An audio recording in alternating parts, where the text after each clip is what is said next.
Vote আসলে ED আসে, vote আসলে সিবিআই আসে, ভোট আসলে কোথাও যুদ্ধ লাগে। তো এইগুলো একটা ভোট আসার ইঙ্গিত, বললে দু একটা কথা মানত, কিন্তু এতবার ফলস হয়েছে, এতবার মিসকিক হয়েছে, এতবার মিসফায়ার হয়েছে। এর ফলে শুভেন্দু অধিকারী কি বলছে কি না বলছে তা নিয়ে বাংলার মানুষের রাজনৈতিক তার কোনো আউটপুট নেই।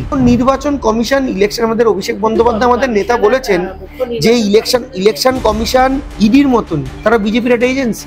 এসআইআর এর নাম করে ব্যাকডোর দিয়ে এনআরসি করার চেষ্টা, মূল লক্ষ্য মানুষকে ভয় দেখানো। ইলেকশন কমিশন আমাদের অফিসারদের থ্রেট করছে, চাকরির থ্রেট করে বলছে এর নাম কাটতে হবে, এটা করতে হবে, সেটা করতে হবে। ঠিক কাজ করছেন, তিনি তো বিজেপির হয়ে খেলছেন, কিন্তু বিজেপির হয়ে কাজ করার চেষ্টা করছেন, মানুষকে থ্রেট করছেন। মুখ্যমন্ত্রী তো বাংলার মুখ্যমন্ত্রী, বাংলার জনপ্রতিনিধি। আমি বলছি বাংলার বুকে তৃণমূল কংগ্রেস কর্মীরা এসআইআর রুখে দেবে। এসআইআর করতে গেলে লোকসভাকে ভেঙে করতে হবে। তো কংগ্রেসের হেমন্ত বিশ্ব শর্মা কংগ্রেসের নেতা ছিল, আজকে তো মুখ্যমন্ত্রী। আর ওর উৎপাতের চোটে পুরনো বিজেপিরা সব দল ছেড়ে চলে গেছে, 17 জন দল ছেড়ে দিয়েছে। নেতা সুজিত বসু তার অফিসে এবং রেস্তোরাঁয় আজ ইডি হানা দিয়েছেন এবং আরো বিভিন্ন জায়গায় তৃণমূল কংগ্রেসের ঘনিষ্ঠ বা কাউন্সিলরদের বাড়িতে আজকে তল্লাশি চলছে। তো কি বলবেন? ধরুন কারোর বাড়িতে ঘড়ি ক্যালেন্ডার নেই, সে কি করে বুঝবে কোন মাস চলছে, কোন সময় চলছে? ধরুন আজকে বিজয়ার সময় অক্টোবর, বৃষ্টি হচ্ছে, আপনি বুঝছেন যে এটা বর্ষাকাল, কিন্তু আপনি হঠাৎ করে বুঝলেন না তো বর্ষাকাল নয়, তো প্রায় শীত পড়তে শুরু করলো। কেন? ইডি আসতে শুরু করে দিল, পরের বছর ভোট আছে।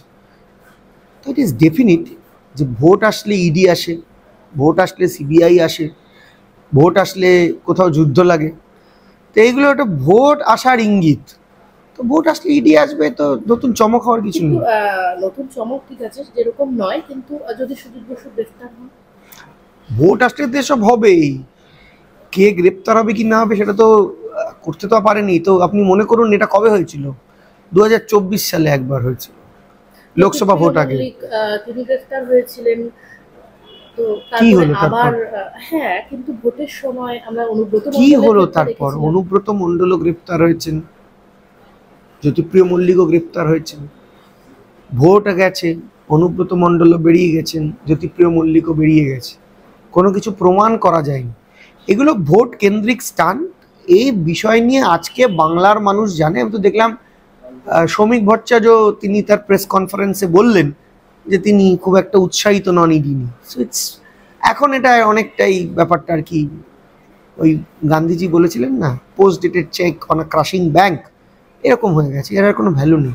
শুভেন্দু অধিকারী বলছেন যে তৃণমূল কংগ্রেস ক্ষমতা হারানোর ভয় পাচ্ছে, যেহেতু এসআইআর নিয়ে মানে এখানে পশ্চিমবঙ্গেই হবে এসআইআর এবং সেই সংক্রান্ত সমস্ত বৈঠক কমিশনের তরফে সারা হয়ে গিয়েছে। দেখুন, এসআইআর এর নাম করে ব্যাকডোর দিয়ে এনআরসি করার চেষ্টা করছে। মূল লক্ষ্য মানুষকে ভয় দেখানো, তাকে বাড়িঘর হীন করে দেওয়া।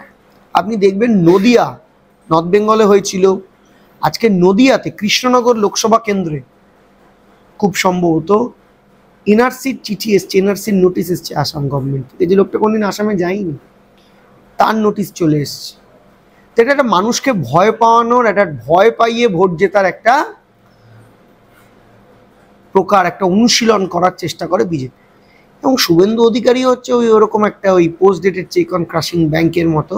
তার আর কোনো ভ্যালু নেই। আগে লোক বললে দু একটা কথা মানত, কিন্তু এতবার ফলস হয়েছে, এতবার মিসকিক হয়েছে, এতবার মিসফায়ার হয়েছে।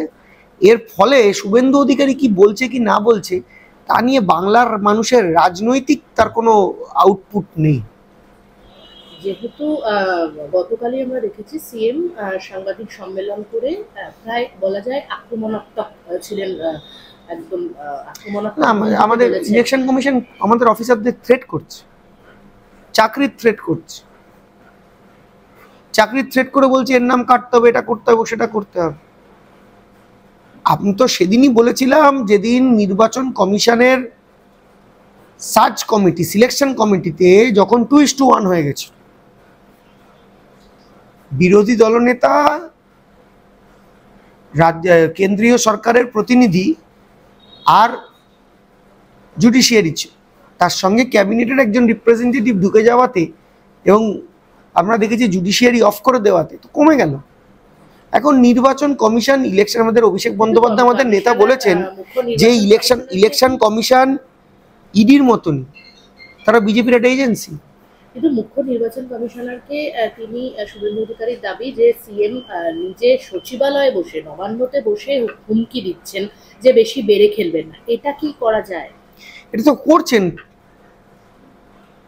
ইলেকশন কমিশনার, সিও তো অনৈতিক কাজ করছেন, তিনি তো বিজেপির হয়ে খেলছেন, তিনি তো বিজেপির হয়ে কাজ করার চেষ্টা করছেন, মানুষকে থ্রেট করছেন। মুখ্যমন্ত্রী তো বাংলার মুখ্যমন্ত্রী, বাংলার জনপ্রতিনিধি, বাংলার 10 কোটি মানুষ ওনাকে নির্বাচিত করেছেন, ভোটে জিতিয়েছেন, তো স্বাভাবিক বাংলার 10 কোটির প্রতিনিধিত্ব করছেন তিনি।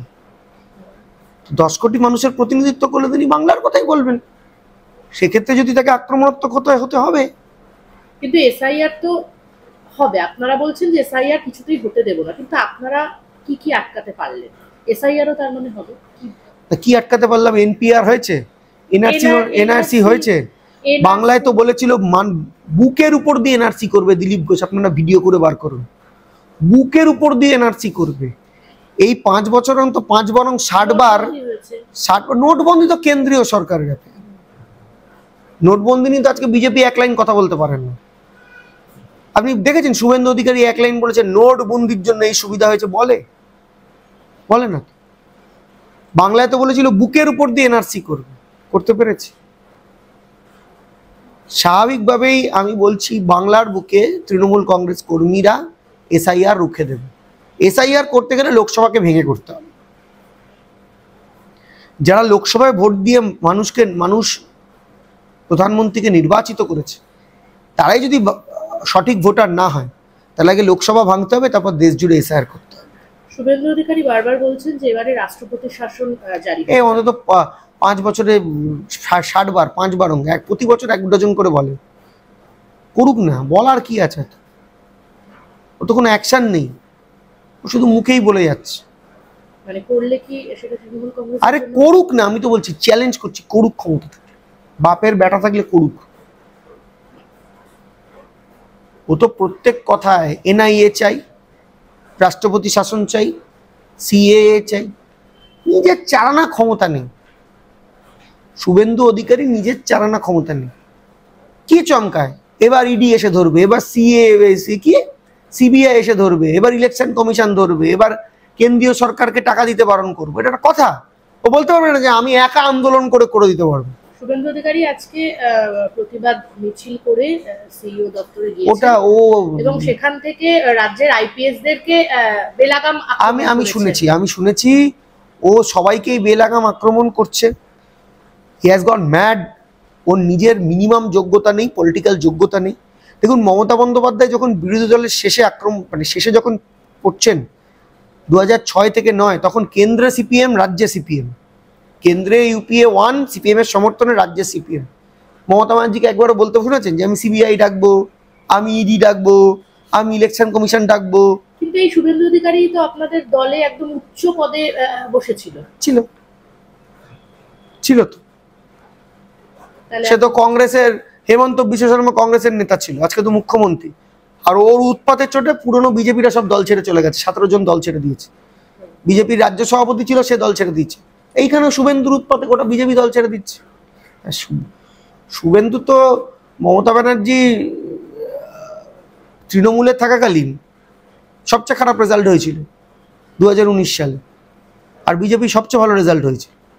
তারপর যবে থেকেও বিজেপিতে গেছে, তবে থেকে বিজেপির ভোট কমছে, আরো কমতে বিজেপিটাকে শূন্য করে বিজেপি ছাড়বে। আরো ভালো ভালো খবর দেখতে সাবস্ক্রাইব করুন বাংলা হান্টের ইউটিউব চ্যানেল। বাংলা হান্টের আরো খবর দেখতে নজর রাখুন। বাংলা খবর মানেই বাংলা হান্ট।